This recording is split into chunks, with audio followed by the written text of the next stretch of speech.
Estamos de volta e agora com Bruno Bernardi, que estava hoje pela manhã acompanhando o caso do julgamento dos Nardoni lá no bairro de Santana, no Fórum de Santana, e que chegou agora e vai nos contar exatamente o que foi que aconteceu esta manhã lá dentro. Bruno.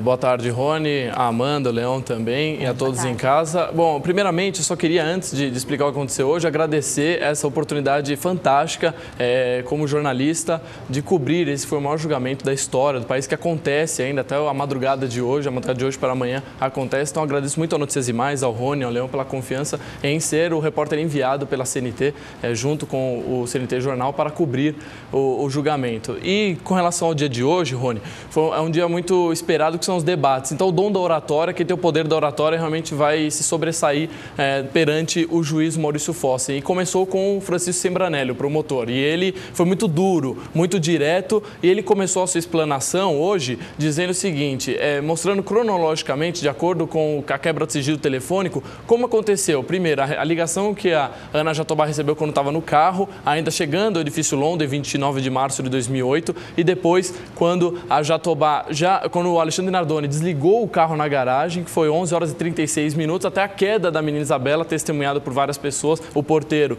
e também o morador do primeiro andar, o Antônio Lúcio, o porteiro Valdomiro. Essa queda foi às 11h49, então são 13 minutos. Como é que eles sabem que a pessoa desligou o veículo às 11h36 e a queda foi precisamente 11h49? São estimativas? Tem um registro, o carro tem um registro que mostra a última vez que ele foi desligado. Então, como ele não foi ligado mais, a perícia técnica consegue identificar a hora que ele foi desligado pela última vez. E como se fosse uma caixa preta. A queda da menina é pelas testemunhas. As testemunhas viram, as pessoas estavam lá, e as ligações para o Copom. Cerca de 30 segundos após a queda da menina, já havia a primeira ligação para o Copom, que é o atendimento da Polícia Militar, para a ocorrência. E logo 15 segundos depois já tinha ligação para os bombeiros também. Tudo isso partindo do primeiro andar do morador, o Antônio Lúcio, e do Valdomiro também, o porteiro. Portanto, eles ligam a isso. A partir do momento que eles ligaram o carro até a queda da menina, 13 minutos. Segundo, cronologicamente, se for marcar minuto a minuto, pela versão do Alexandre, o promotor Francisco Sembranelli disse que seria impossível que ele tivesse pegado a menina, levado ao apartamento, deixado ela na cama, como ele diz, o Alexandre Nardoni, e descido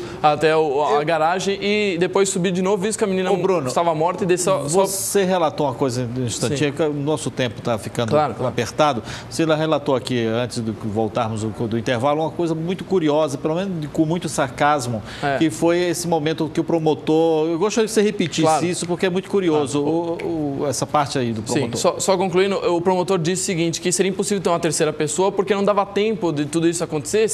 Como aconteceu, como o Alexandre Nardoni falou, ele teria chegado ao térreo e visto a menina caída depois da Ana Oliveira, mãe biológica da menina, depois de meia-noite, depois de muito tempo do fato acontecido, mais de 11 minutos do fato acontecido. Então seria impossível, segundo a ordem dele. E com relação ao que o promotor disse o seguinte, então tá bom, vamos considerar que realmente existe uma terceira pessoa. Você deixou a menina lá, falou para o Alexandre, e aí desceu para a garagem, esse ladrão estava lá. O ladrão encontrou a menina dormindo, e aí ela reconheceu ele, ou pelo menos ela acordou e se deparou com ele, e não queria deixar nenhuma testemunha. Ele foi lá e bateu na menina e fez o corte na testa dela. Aí ele pegou a menina e começou a passear com ela pela casa, ela pingando sangue pela casa, para espalhar sangue. Depois ele jogou a menina com violência no chão, quebrou, fraturou a bacia dela, e depois ele estrangulou a menina. Um ladrão estrangulando a menina de 5 anos, mataria na hora. Se ele tivesse feito isso, ele colocaria a menina de volta na cama e não precisaria jogar a menina da janela. Mas, em tese, já que ele resolveu dar um alarme, eu vou jogar a menina da janela, porque vai todo mundo ficar olhando lá para baixo, eu vou conseguir fugir. E aí, segundo o Sembranelli, tudo isso que eu estou relatando é o que disse o Sembranelli hoje.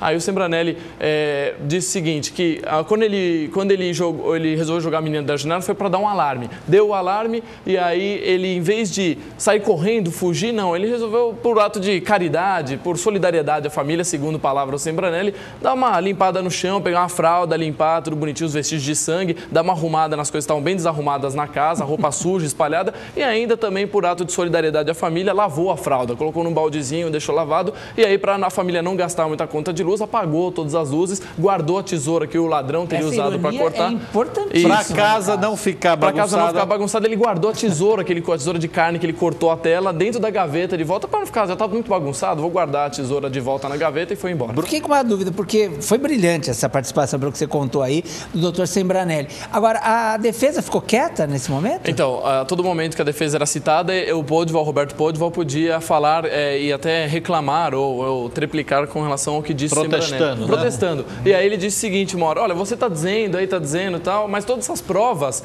não dizem nada, não dizem que são realmente o casal. O Alexandre que jogou a menina e a Ana Jatobá que estrangulou ela. A todo momento você fica dizendo, aí o promotor se mostrou irritado, foi um bate-boca entre eles, o promotor disse, você não leu os autos, você não leu o processo, o promotor disse ao Roberto Podilon. Ele disse, é verdade, eu vim aqui de improviso, eu estou aqui a passeio mesmo, só vim fazer meu nome. Mas ele não provou, porque a cronologia que é muito importante. A cronologia é o que prova. Agora é o seguinte, a grande questão são as provas científicas. Ele diz que é um avanço na polícia e que esse caso da Bela é um marco no julgamento brasileiro para a polícia, porque as provas científicas são cabais contra o casal. Da marca da esganadura, do tamanho da mão e as marcas de unha da Ana Jatobá no pescoço da menina e também as marcas na camiseta da tela que ficou impressa quando o Alexandre teria segurado a menina para cair. Bruno, rapidamente, o que é que vai acontecer agora à tarde, no final do dia, que nós só temos 1 minuto? Tá, rapidamente, às 2h30 agora... Como você fala muito devagar, fala um pouquinho mais rápido. 2h30 continua a defesa, depois tem a réplica da acusação, que ainda tem mais alguns argumentos que Sembranelli disse que vai usar, depois volta a réplica da defesa e aí sim, pode haver uma tréplica, se não houver, os